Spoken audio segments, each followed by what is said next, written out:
warra waldaa isaanii yaa'u yaada isiniif kanan jechuudha akkaataa horsiisan akkamitti warra waldaa isaanii yaa'u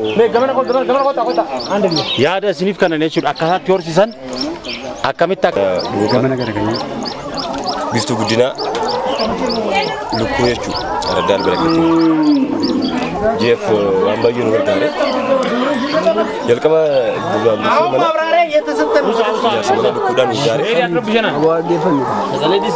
deebi'ee meeshaalee isaan barbaachisan hunda mana nu ijaare qopheessee ulaagaalee barbaachisan nu kaa'ee deebi'ee hojii dhabeeyyii jee nu filu nu ijaare namoota shan attirraa eegalee eeganu sassaabee booda qaama waajjira waldaa waajjira beeladaa fi sooma qonnaa wajjin himaataa dabalatee nu ijaaree waliin sassaabee booda leenjii nu fudhachiisee egaa fudhannee achii baanee booda waliin nu sassaabuudhaan lukkoota nu galche. Haalli amma argamtan maal fakkaata? Haalli amma irraa argamtan? Amma haala bareedaarra jira. Kanaan dura gurguruu kana eegaltanii jirtan? Bu'aa hagam argattan hagam? Bu'aa gaarii argachuu jira. Gaarii argachuu jira amma. Hanga 50,000 takkatti siinee jira waan keenya jechuudha. Kasaraallee qabu hanga ammaatti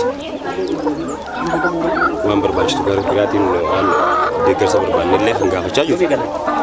Nu fidaa jiran jechuudha amma. Biyyeetti killee meeqa darba? Jalqaba raashaan firii shantu nu eegale. Amma ji'a 2 fi walakkaatti karaa 160 nu seente. Hanqina waan taateef immoo hin beekne amma nurraa qannastee san yaadu jira amma rakkina ishii mudatee kana yaadne nyaata jijjiiruuf jira. Piroojeektii maal jedhani kan isin jechuudha? GF.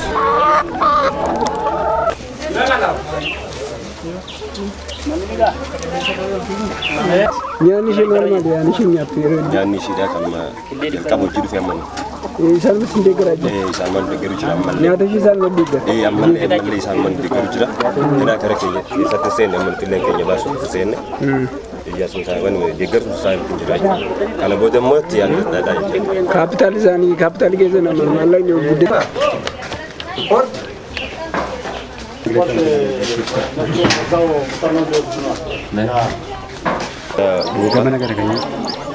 Bistu guddina lukkuu jechuudha Araddaan Barakatu jeef waan baay'ee nu gargaare jalqaba mana lukkuudhaan ijaare deebi'ee meeshaalee isaan barbaachisan hunda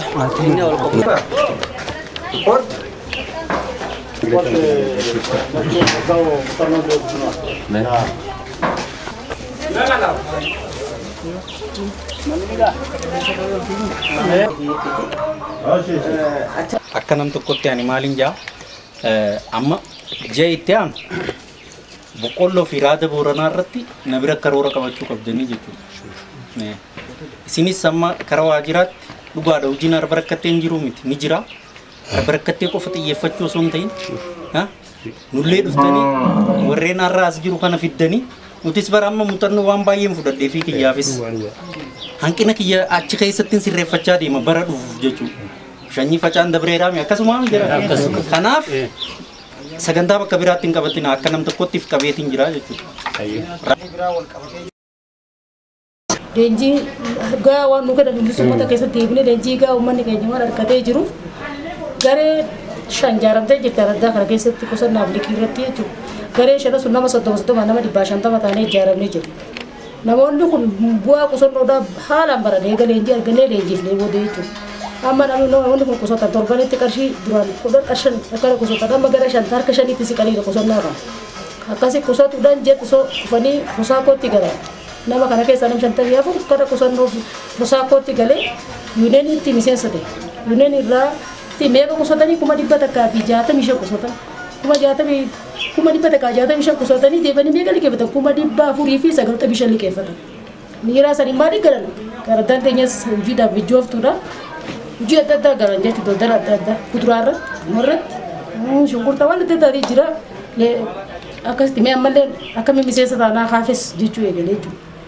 haalaan fayyadamaa ta'e kun horii horsiisuu eegalee kun re'ee waan danda'u shanii bitatee amma akka fakkeenyaatti dardara keessaa takka jechuun warri miseensa keenya kana keessaa kuntaala 54 buqqifattee toora 100 wayii kan naanni fiddee nu garsiistee jirti jechuudha.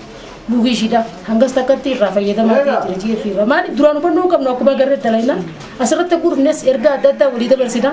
Obboleeyyan keenyaaf illee jeefiin kun shanii adda addaa makaafa adda addaa dongora adda addaa waan adda addaa kanuufi kun itti gammadan. Duraan maaliif anumaan taane jechaa turan.